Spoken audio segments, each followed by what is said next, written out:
I have 7,000 questions and we only have 10 minutes. But first of all, this was great that you put this on TV, that you pulled back the curtain on an impeachment process. So yeah, the transparency was something that we really wanted to live up to. It's so helpful because having worked for candidates, who frankly never got the New York Times endorsement, but it is good to see y'all talking amongst yourselves. I have to ask you, though, why Warren and why Klobuchar and not one or the other?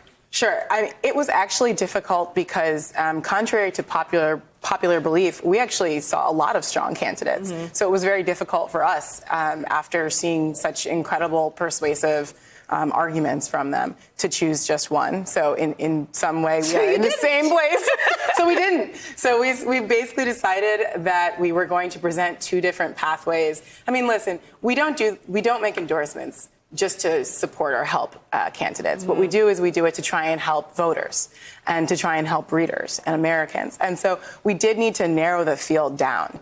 And right now there's a big debate going on in the Democratic Party, as you and your viewers know, about whether folks should go in the progressive direction or whether moderation is required. Yeah, but I think people look to the Times, and the Times is hard on anyone. I mean, and I know the editorial board is different from the news coverage, but I think if your news page was covering your editorial page, you might say, listen, we're tough on other people who don't make a choice. Why didn't the ad board make a choice? Sure. Listen, I mean, people, especially on Twitter, especially Bernie Bros, Twitter, but are very upset. Voters. No, listen, I think that right now there is some hubris involved in picking one candidate out of all of these guys because no one has voted yet. And we do really want to give some respect to the American voter and let the people decide. But giving some parameters and choosing two of the best candidates, who, by the way, happen to be women, very impressive women, which was exciting for us. It's also a really big deal that the New York Times Editorial Board, which is really a traditionalist liberal newspaper, is endorsing someone like Elizabeth Warren. She doesn't have half of our endorsement. She has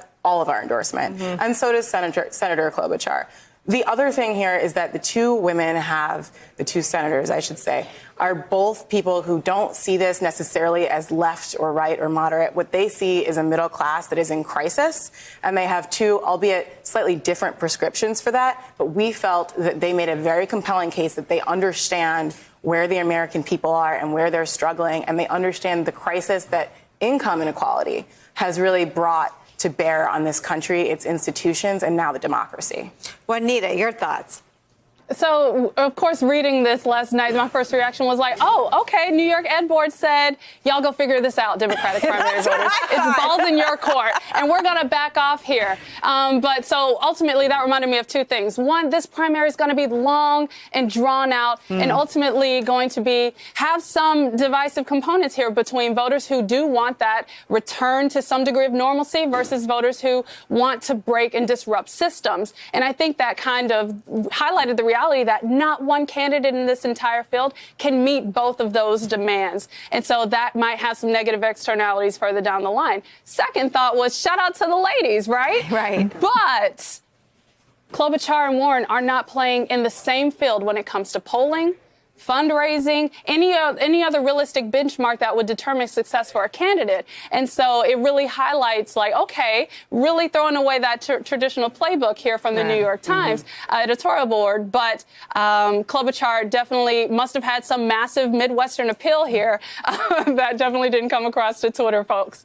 I wondered watching it if the Times is often right. They were wrong in the primary in 2008. I think they picked Clinton and President Obama prevailed and won the presidency. But I wondered if maybe there was some sort of coded messages that I know people at papers hate when people suspect them of grand conspiracies. But, is this a possible ticket? I mean, is that because I think what the Times is sort of hanging a bright light around or a lantern around is the Democrats have a problem. There is a conflict within. I mean, is the compromise not going to be, it's often regional, right? You pick someone that helps you in a part of the country. Is the ticket now going to have to solve an ideology problem and speak to the part of the party that isn't spoken to with whoever wins the nomination? Well, I think, first of all, women rock. And then second of all, what they said was both of these women are electable, and maybe they're electable together, but each of them is electable on their own. What was really striking to me in reading the editorial was a comfort zone and saying, you know what? all of these candidates actually have something to offer, and that there are actually few differences among them. And that was comforting. And, so I thought, well, as a voter, okay, however it shakes out, I could be comfortable with these candidates. And, so that was really important for me to read, even though I do say women do rock. I'm glad you picked that up, because that is in the spirit of transparency. This is not a secret. Part of this message was saying, hey, you know what? There's a lot of talent here, and we feel comfortable with more than one person.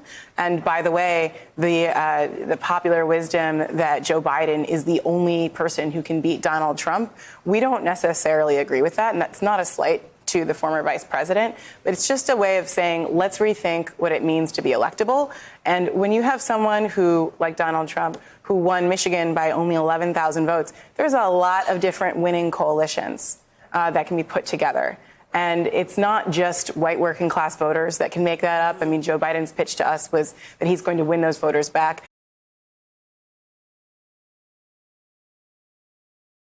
Hey there, I'm Chris Hayes from MSNBC. Thanks for watching MSNBC on YouTube. If you want to keep up to date with the videos we're putting out, you can click subscribe just below me, or click over on this list to see lots of other great videos.